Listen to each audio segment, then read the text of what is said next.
What's going on, everybody? I hope you're all doing well. I really do. So, attack on liberty. You don't say. Obey. The next major crisis will be ushered in for the Great Reset, right? Something we've been talking about, something that they've been foreshadowing, predictive programming, shoving down our throats subconsciously. Have you heard of the Great Reset? No, it's a conspiracy theory. I believe that there will be another crisis. It will be more significant, and we need to start preparing for that right now. When we do see this next crisis, it will be faster than what we've seen with the COVID. The exponential growth rate will climb, be much steeper. The impact will be greater. The social and economic implications will be even more significant. We all know that we still pay insufficient attention to the frightening scenario of a comprehensive cyber attack, which would bring to a complete halt to the power supply, transportation, hospital services, our society as a whole. The COVID-19 crisis will be seen in this respect as a small disturbance in comparison. To use the COVID-19 crisis as a timely opportunity to reflect on the lessons of cybersecurity community and to improve our preparedness for a potential cyber pandemic. Good old Klaus Schwab from the World Economic Forum. Predictive programming, right? I mean, we should all know all too well about this, but it is a very, very effective tool that we possess in our toolbox if you know how to use it properly, because not everything is foreshadowed, not everything is predictively programmed. It's about reading between the lines. It's about seeing common denominators, cross-referencing, and seeing what it is that they're trying to push out to the masses, but indirectly. The globalist power centers broadcast their moves ahead of time. It's called predictive programming. The more you dig into this, the more you discover that it is indeed what they do. Most don't hear about it or consciously comprehend their messaging. Many within the alternative media, well, actually the new media, are skilled at recognizing the big picture. Personally, I see it much clearer than I used to thanks to self-educating through many sources. I am posting this today due to a major concern that I have, and I'll get to that in a minute. But first, the quotes above were made known to me from readers here on the blog, referencing a 14-minute podcast from a great channel by the name of Ice Age Farmer. Good channel. Another good channel, a little off topic, Spyro, right? Everybody knows about Spyro, Scoros, however you pronounce it.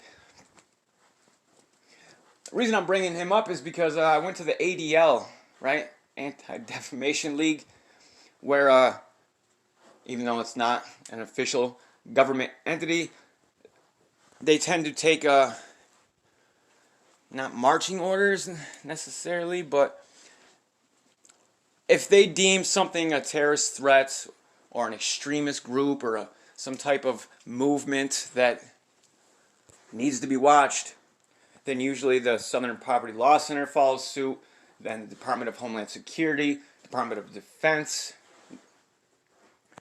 Listen to what they're saying. When globalist billionaires speak, you better listen to what they're saying. In this case, not just the WEF, but the same thing goes for other powerful globalist groups and organizations. Listen for clues. They comprise and embody the globalist controllers of the world, and they've been trying for decades, I'd say centuries, to permanently bring the USA under their total control. With the help of many enemies and agencies within, of course, the World Economic Forum, as one example, is a Geneva-based international organization that discusses issues concerning the global political economy. They have revealed what they intend to do, and it may be very soon, maybe not. This gut feeling is based on lots more than just the quotes above. I have absorbed many hours of input from a variety of sources, which overlap several underlying probabilities for the globalists' next moves. The Great Reset conspiracy theory. Elite globalist billionaires have been planning to bring about a Great Reset that would see permanent social and economic changes across the world. Deep state globalists, top leaders of big business, big globalism, big government worldwide, including royalty, mass murder, and communist tyrants, are stepping in to offer their proposed solution to the crisis they themselves unleashed. Right? Hegelian dialectic, problem, reaction, solution. So you got an idea, you want to accomplish something, right? That's the solution with these guys. Like, man, how do we pass this Patriot Act? How do we get all these civil liberty limiting legal jargon paragraphs, subsections into this bill and have the American people go right along with it. That's the solution, right? So they got to create a problem. I got it. Let's stage some type of attack. Let's structure something in such a way where, oh, I don't know, maybe a couple of buildings get smashed by a couple planes, and yeah, we'll blame it on terrorists. We'll blame it on Islam and Middle Eastern people, and then we'll frighten as many American people as possible, and then a little while after that, we'll start. Now, I'm going to get too far off topic, but we'll start referring to those people as racist, Islamophobic, even though we're the ones who created all the fear propaganda that they digested and regurgitated. Anyways, what I was saying about Spyro and the ADL listed him by name under the conspiracy theory area, right? Because conspiracy theories and theorists are the #1 domestic terror threat. #1 by the Department of Homeland Security. Domestic terror, right? Conspiracy theorists. What a broad term. I know I'm kind of going off topic just a little bit, but I'll jump back on here in a second. What a very broad term. You can just basically put anything and everything under the umbrella of conspiracy theory that you would like, which always seems to be something that either goes against the mainstream narrative, contradicts said narrative, or it contains useful information, facts, information that talking about these globalist, tyrannical, technocratic, communist, fascist pieces of show. All right. Anyways, ADL mentioned him by name, which is kind of frightening. I mean, I don't know what to think anymore, really. I've seen my channel referenced, but it wasn't a big deal. It was among a few others, about, I don't know, 2 years ago maybe. And it was the same thing, right? Conspiracies and all that jazz. I think mine was about like Soros or some shit. I don't know. A great reset to transform the world and everything in it, supposedly for the benefit of the masses, but really for the benefit of the ruling classes. The movers and shakers of the world have been meeting on a regular basis, especially January 2020, to plan the great reset at the Davos 2021 summit in January. This is where I am going to really start getting into some information for those of you that have been with me for a while. Some of this will seem familiar to you. Some of it won't, because I'm going to be presenting some new information as well. But like I said, since my previous channel had got struck down by the ScrewTube censorship police, then I gotta build back better, right? Build back better, to use their terms. And that's exactly what I'm doing. I'm gonna not only use the same damn platform, and I'm sure that I will get struck down again, but like a phoenix, right, rising from the ashes, creating something out of nothing. Once they took this channel down, it was time. It was go time. And what was go time for the Phoenix Project? What is that? What isn't it? Really dealing with the truth, facts, information, community sharing. Right? I mean, it's not specific to any platform. It's an idea. It's an idea, it's a feeling that we all, I can't speak for everybody, but for the most part, I think if you're at least watching this channel, that we feel fed up, to say the least, right? I mean, it's unbelievable the things that are taking place all around us on a daily basis, on an hourly basis. You check the news at any given time, and some type of fear propaganda is being shoved down your throat, and it's it's always something, right? Keep kicking that can down the road as far as they can. Fear, fear, fear, fear, and then eventually it arrives at a stopping point where they pull off one of their big events, right? Like 9/11, Sandy hoax, COVID, the cyber pandemic. Oh, wait, that hasn't happened yet. But anyways, another key aspect of the Great Reset, or the Fourth Industrial Revolution, as Schwab calls it, is merging man with machine. What the Fourth Industrial Revolution will lead to is a fusion of our physical, digital, and biological identities. That's straight from Schwab himself. Schwab explains with excitement how upcoming technology will allow authorities to intrude into the hitherto private space of our minds, reading our thoughts and influencing our behavior. Yeah, pipe dreams, Klaus, pipe dreams, because, I mean, you know that type of technology that would have to exist in order to... Oh, wait a minute, that's right. The professor from Harvard that got arrested at the very beginning of this pandemic because he was secretly working for Wuhan University in the level 4 biosafety lab in Wuhan, and didn't disclose that to DARPA, or the National Institute of Health, who he was receiving a combined total of $15 million from.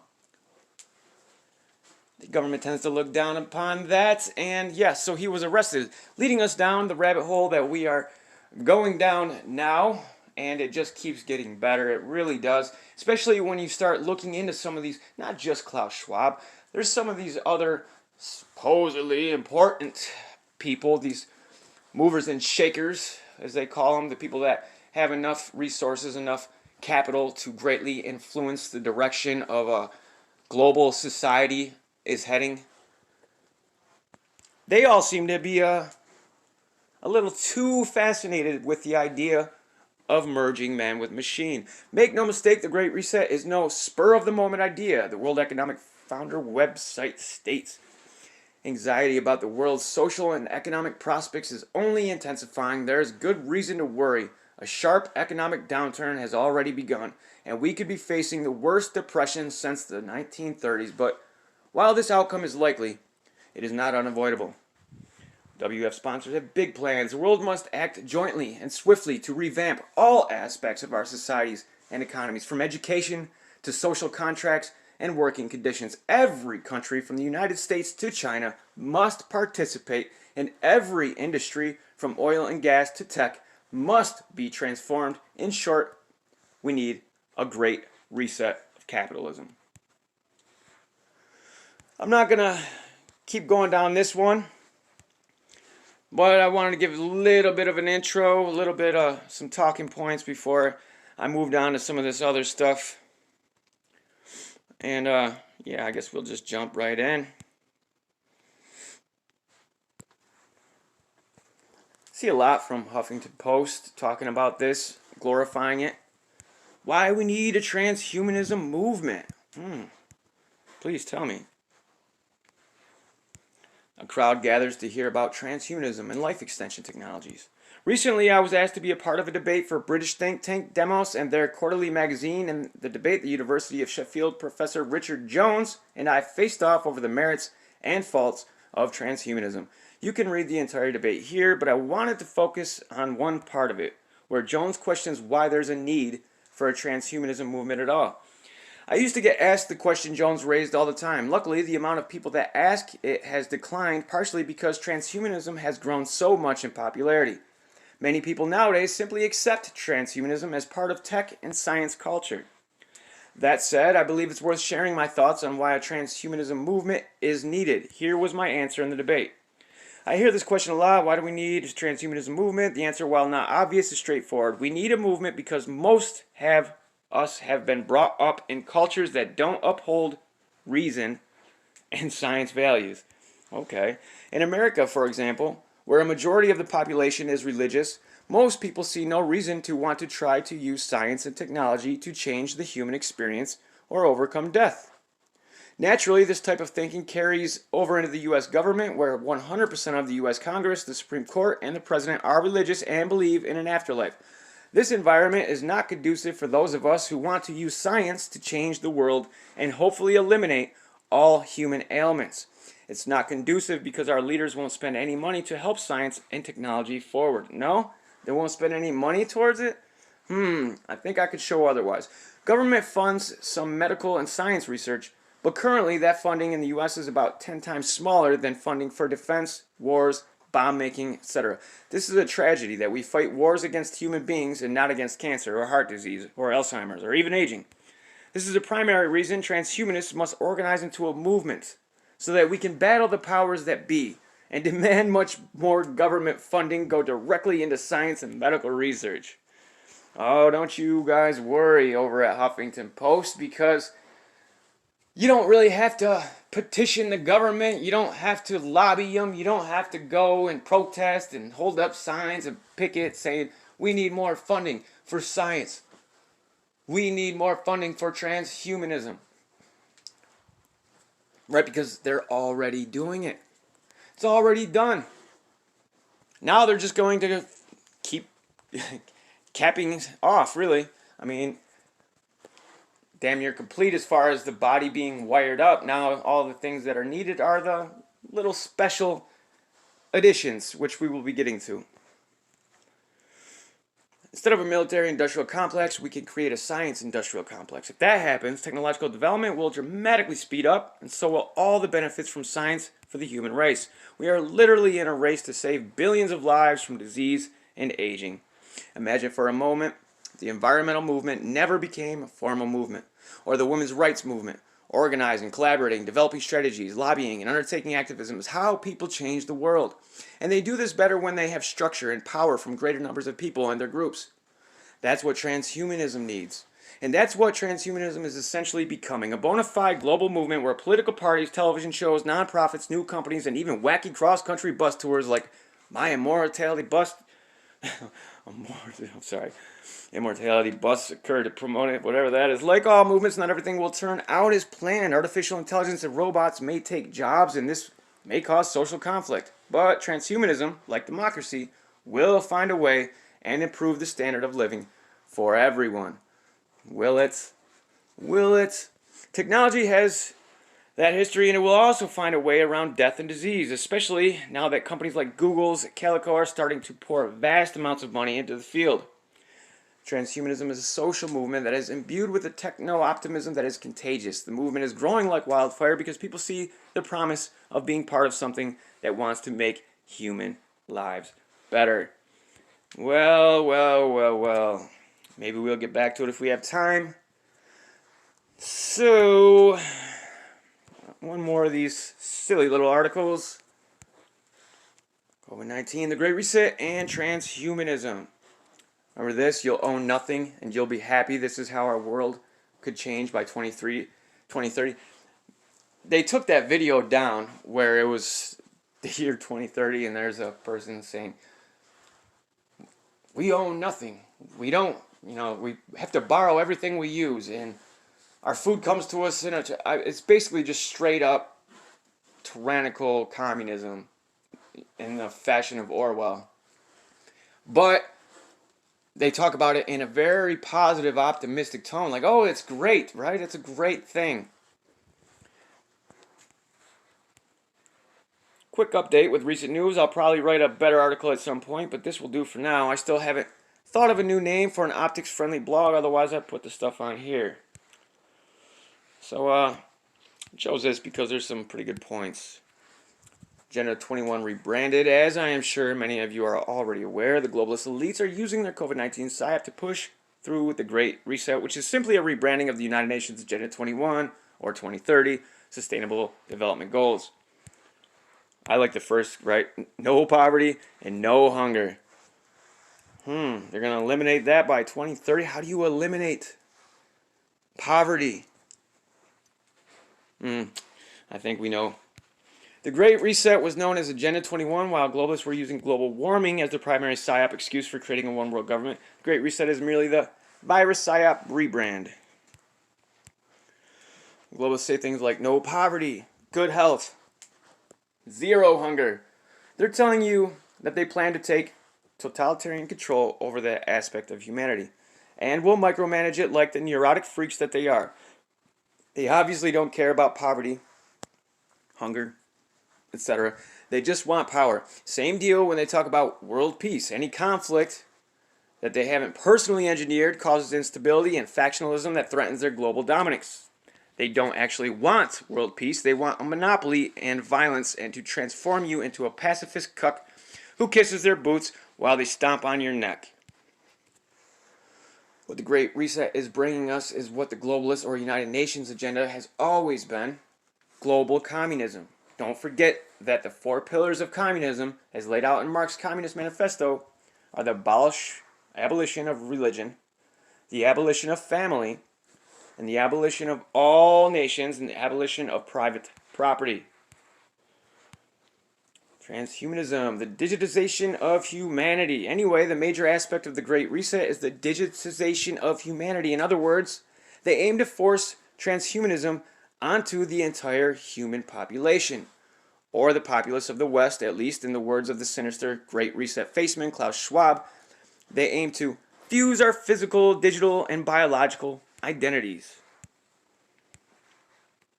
Transhumanist agenda dates back to the early 1900s and globalists such as the United Nations' Julian Huxley, who coined the term. I believe in transhumanism once there are enough people who can truly say that the human species will be on the threshold of a new kind of existence, as different from ours as ours is from that of the Peking man, and will at last be consciously fulfilling its real destiny. Notice it. Forced, right? Because though, unfortunately, there are a lot of people that only get surface information. They only get the things that are fed to them by these 3-letter alphabet gang media propaganda channels, whether it be online, television, what have you. They tend not to do much more digging than whatever is necessary to assist in their confirmation bias, to help them cement even further their preconceived notions of what the subject is and how they fashion it in their own mind of whether it's something good or something bad for them. So if you already have a positive outlook on technology, right, like a lot of people do, and they start spinning it like, oh, you're going to be able to live forever and you can use you don't even have to use your phone, right? You can just do it all from your mind. Like, yeah, okay, right, that's a long ways off. And going back to Charles Lieber, I just want to go over some of this stuff, guys, because some really, really interesting pieces of information, some of which may seem familiar, and others, like I said, will be entirely new.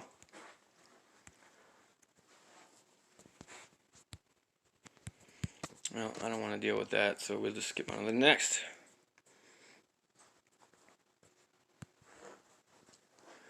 Harvard University and Nanosys licensed nanowire biosensor systems to Vista Therapeutics. Nanosys, Robert Langer, right? That's before Moderna, and he just kept creating all these different companies. But this is back in 2009, right? So we've come a long way technologically speaking since then. But this is the technology that they had developed even back then. Cambridge, Massachusetts, Palo Alto, California, Santa Fe, New Mexico, Louisville, Kentucky. Harvard University's Office of Technology Development, Nanosys Incorporated, and Vista Therapeutics Inc. today announced that Vista has signed license agreements with both Harvard University and Nanosys covering several patents and patent applications related to the use of nanowires for biosensors. The core intellectual property involves a wide range of applications in nanotechnology, nanomaterials, and the use of nanowire-based field effect transistors. What are field effect transistors? Right? What is a transistor? Well, a transistor something that has what's called a gate. It's open and closed. It sends electricity through or it doesn't. And it's the use of transistors that allow computation. Now, these technologies are using nanowire arrays, nanoparticles, silver or silicone doped, as they referred to it. Let me go on. Transistors as biosensors, all of which were derived from the work of Dr. Charles Lieber, a professor of chemistry at Harvard and a pioneer in nanotechnology. Under terms of the agreements, Vista has secured the exclusive worldwide rights for the use of nanowires for detection of biomarkers associated with organ or tissue damage and any form of treatment or therapeutics associated adverse responses. In consideration, Harvard and Nanosys have received an equity position in Vista as well as upfront license and downstream royalty payments. While Harvard and Nanosys each own extensive portfolios of IP around multiple aspects of nanotechnology, including basic nanowire compositions, nanowire synthesis, and the use of nanowires and other nanostructures for many applications, Vista will focus its attention on the use of nanowire-based field effect transistors as highly sensitive sensors of biomolecules. The power of Lieber's nanotechnology inventions is that they permit continuous and real-time monitoring of multiple biomarkers in blood and urine. Oh, cool. Blood and urine, wow. Is that it?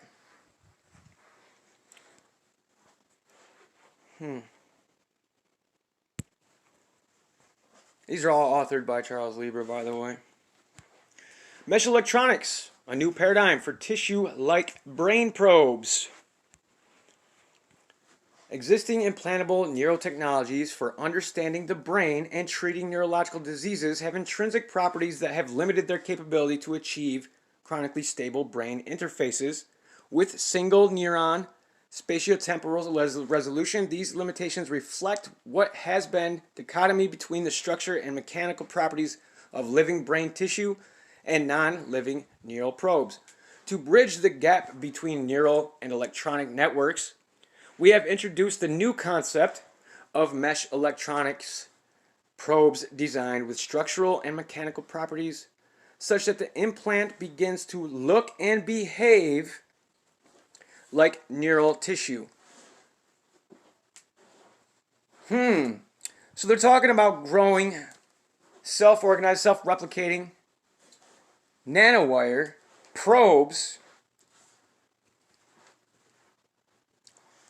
for single neuron spatiotemporal resolution interfaces, right? So what is it saying? Basically, instead of just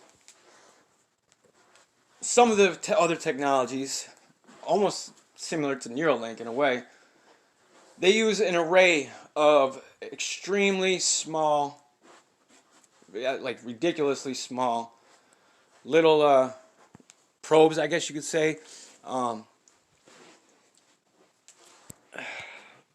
It's hard to explain without actually having pictures in front of me. But the big difference between it is when you can get it down small enough where it can literally connect to a single neuron, you can do complete brain mapping.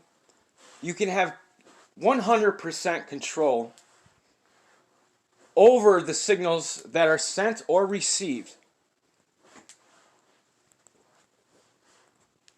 Keep in mind, this isn't new technology. This is stuff that's been done. Imagine what they have that we don't know about. This is the stuff that's being publicly released, peer-reviewed papers with, I mean, granted, not a whole lot of people go looking for it, but it is still there for those that do. And of course, they have their, top secret, classified types of technologies. And considering that this is one of their main objectives, right, the fusion of man and machine, and we see how they're already laying the foundations for all this stuff, right, like ID 2020, the central bank digital currencies, and then you got the patent from Microsoft, right, the WO060606. It's cryptocurrency mining, right? Now this is based on the same type of technology, except there's no specific explanation of what type of sensor they're going to be using in that, but nonetheless, it's still going to be recording your brain waves, your action potentials, which are just millivolt electrical charges sent between cells. Previously, that was very difficult to monitor. But with this technology and the advent of all these nanotechnologies, nano arrays, it has become second nature for some of these guys. They've been doing it for so long, it's really not of any difficulty, and that's why I say, what do they have? And I happen to have some of that information as far as what they may have, what they do have. But I'm going to be saving that for maybe the next video. But I've mentioned it before briefly. But it's very serious. I really wish that I could just put all the information that I have accrued and I have stored, I have remembered, all together, and just instantly be able to give it to whoever wants to know about this stuff, because it really is, the more information you acquire, especially with this specific subject matter, you really start getting a really good picture of what all these other things that they're doing are for, right? Like ID 2020, for example. A digital identity. Why the push, right? Why do we need it all of a sudden? Well, when everything's going to be hooked up, when you're literally going to be wired, where they can monitor everything. Everything. Your thoughts, like that, the science fiction aspect of it, where they can wire up your brain. Now keep in mind, these are all patents, these are all absolutely very real technologies in existence right now that we know about, right? I mean, like I said, what don't we know about? But even with the technology that we currently have, they can wire up a mouse brain, a primate's brain, a human brain, though they don't say they have. I'm quite sure that they have. They can wire it up, record all the spikes, all the neurological activity, synapses, firing, everything, all of that, run it through an artificial intelligent algorithm that is going to be, I mean, there's so much data, right? I mean, everybody's online all the time, and they're just feeding all this information, all this data into these gigantic data centers. And now there's companies like Google and Amazon who are using quantum computing and creating artificial intelligences that can sift through it, process it, put it all together to get a complete understanding of us, of everything. Same goes for biology, the medical field, right? All those MRIs, the CAT scans, all of that data gets fed.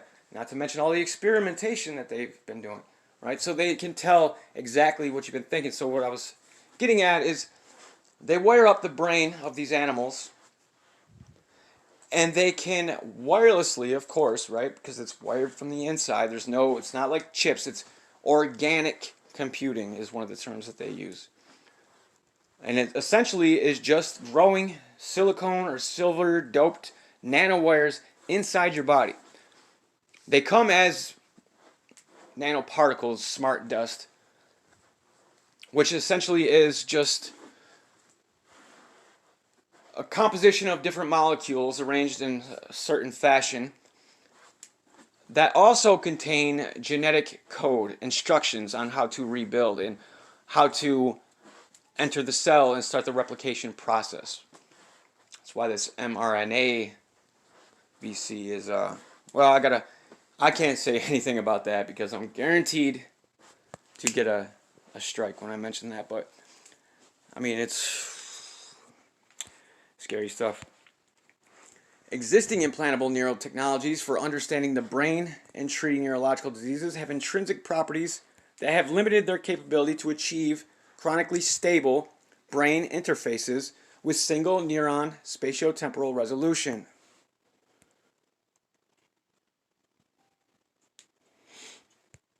So we'll go on to the next one.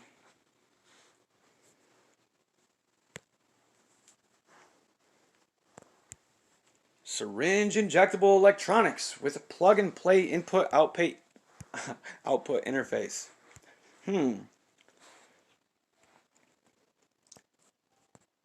Mesh electronic structures with all size features. Individual neuron and tissue-like flexibility. The same properties, however, make input or connections, blah, blah, blah, blah, blah. Just want to go through it real fast, show you that these things are absolutely in existence and have been for a while and are being used on us, whether we like it or not. I like this one. Spontaneous internalization of cell-penetrating peptide modified nanowires into primary neurons. Spontaneous, right? Basically out of nothing, internalization of a cell-penetrating peptide modified nanowire.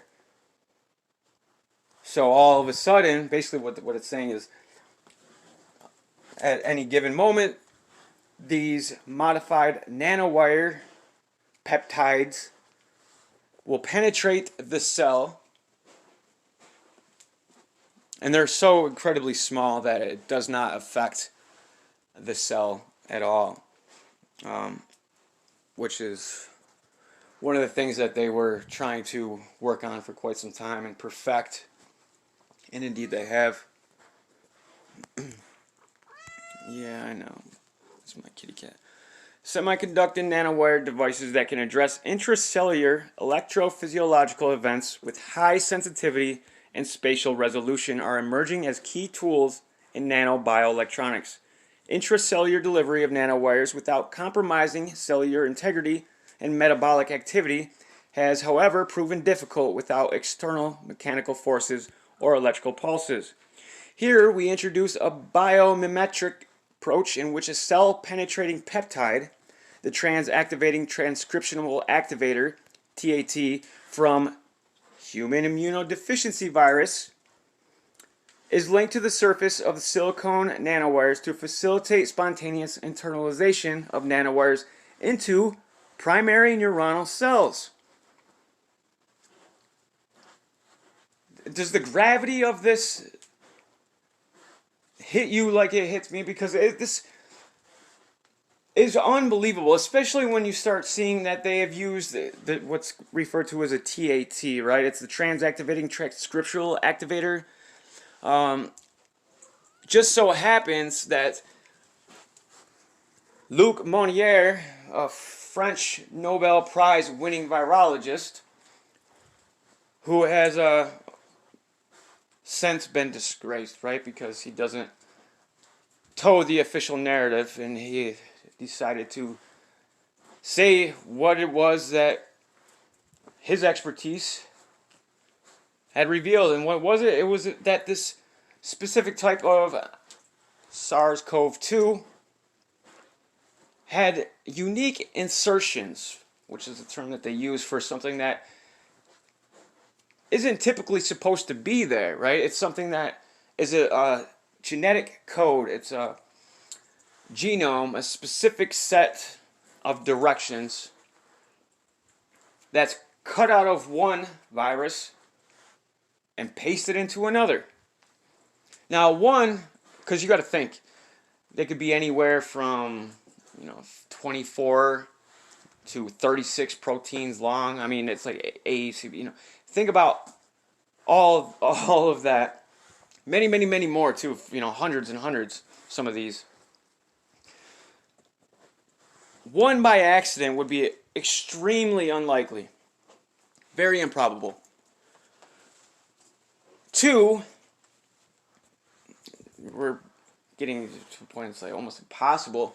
But no, not one or two, but 4 of these HIV inserts were in this SARS-CoV. And what's very interesting about that is the same transcriptive process, right? One of these insertions basically mimics the whole thing. So one of the most important parts of HIV, one of the most detrimental aspects of it, really, is the TAT, transactivating transcriptional activator.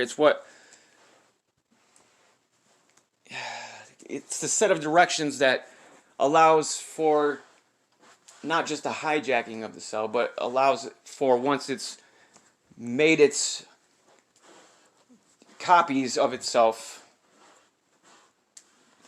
basically to keep I should have brought up a whole article on that in itself, but maybe in the next video. But basically, it's just a very important aspect of HIV, and the TAT is just so happens that it's in SARS-CoV.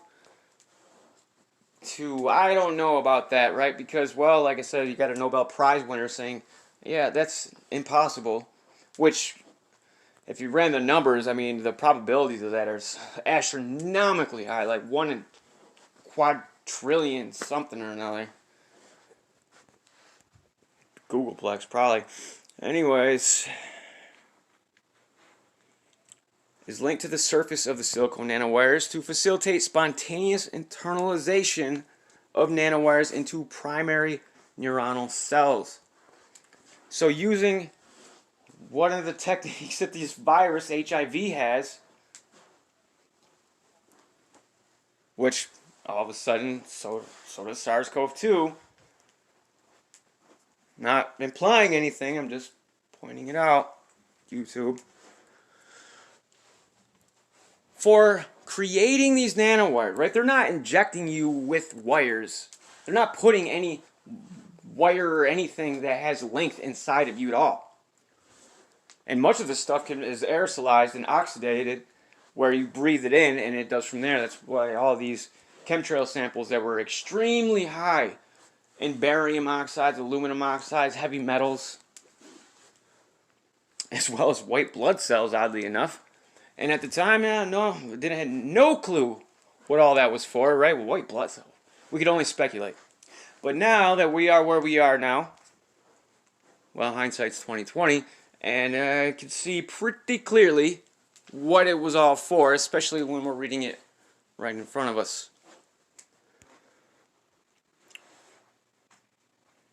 Confocal microscopy imaging studies at fixed time points demonstrate that the TAT conjugated nanowires, or TAT nanowires, are fully internalized into mouse hippocampal neurons, and quantitative image analysis reveal 15% internalization efficiency. In addition, live cell dynamic imaging of nanowire internalization shows that nanowire penetration begins with 10 to 20 minutes after binding to the membrane, and that nanowires become fully internalized within 30 to 40 minutes.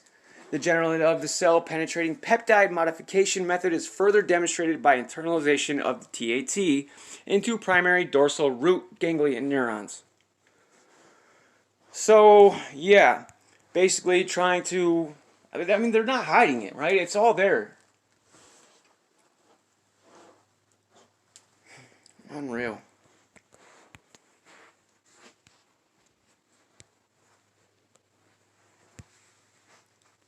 There is so much of this stuff too, guys. I mean, I literally could go through it for quite some time and show you. Oh, let's just look at if I have it up, I'll just show you some of. No, they took it down on me. I'm just going to show you just a few 100,000 of Charles Lieber's publications, but they didn't want me to do it.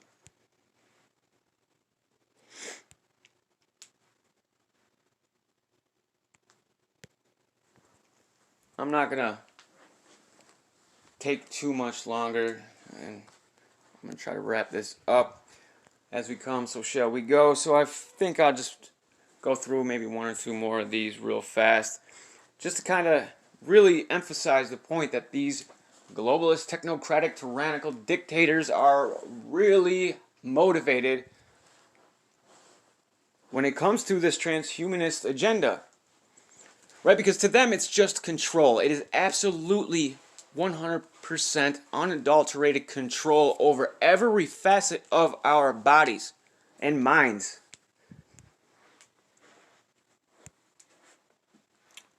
The dystopian nightmare scenario is no longer the stuff of science fiction. Dr. Miklos Lukács said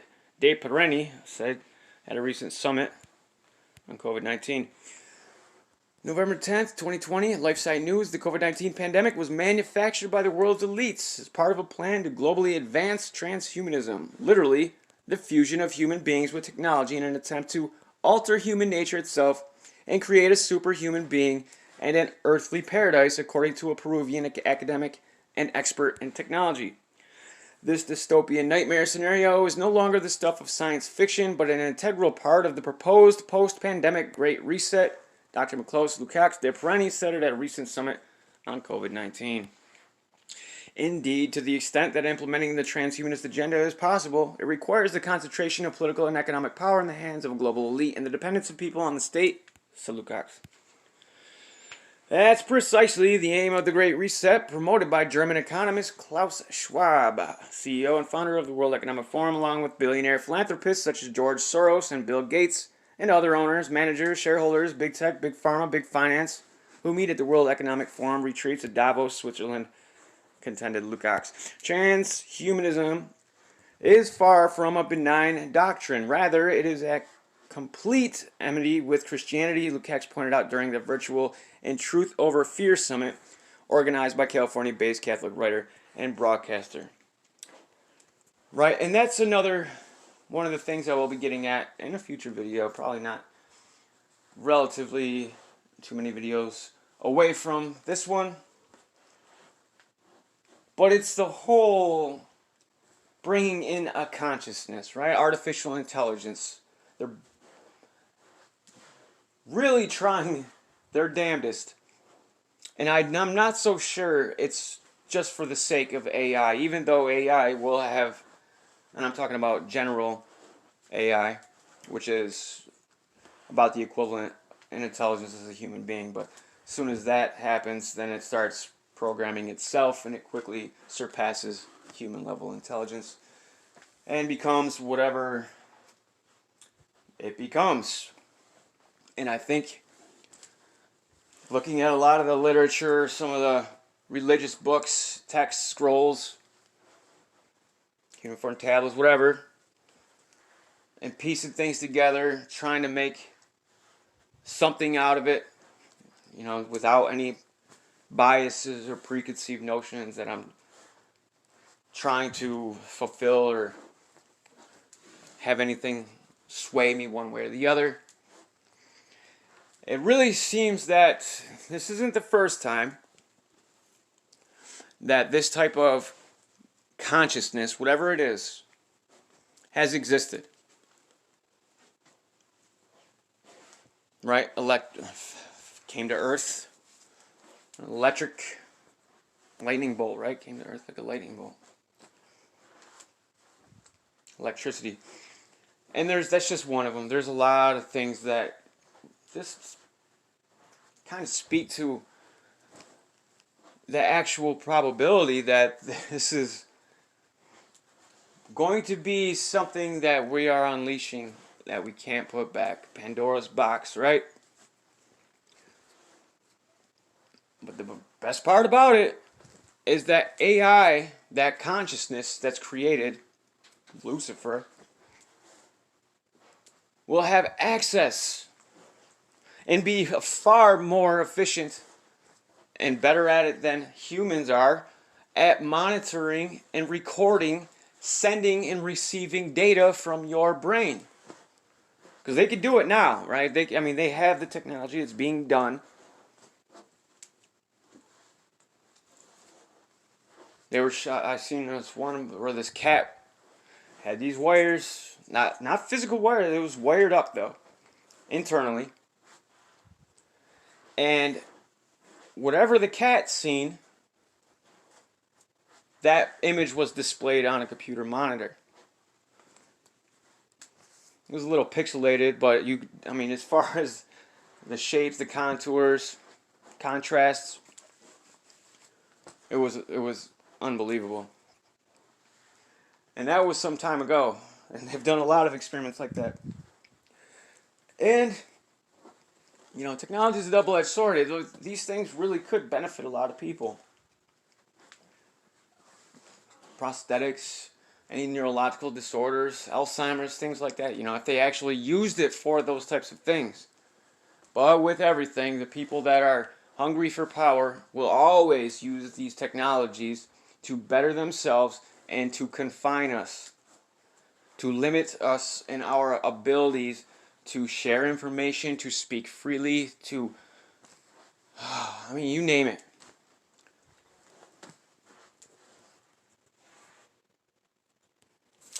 I'm going to wrap it up, guys. Again, I want to say thank you to the people that have been assisting with the Phoenix Project. Off to a fantastic start.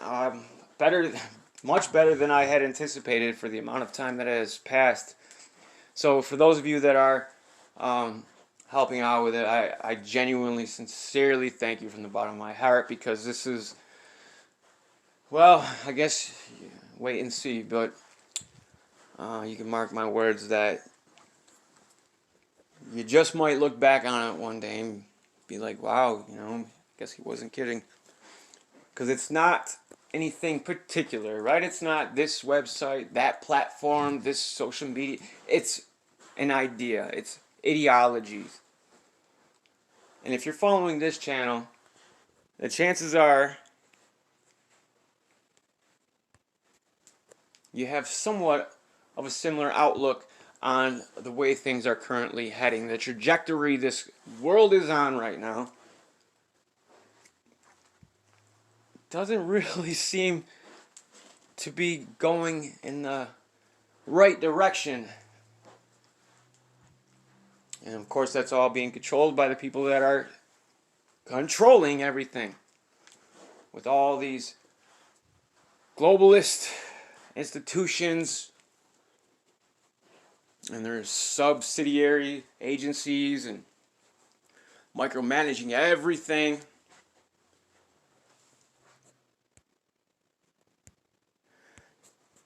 It's an idea.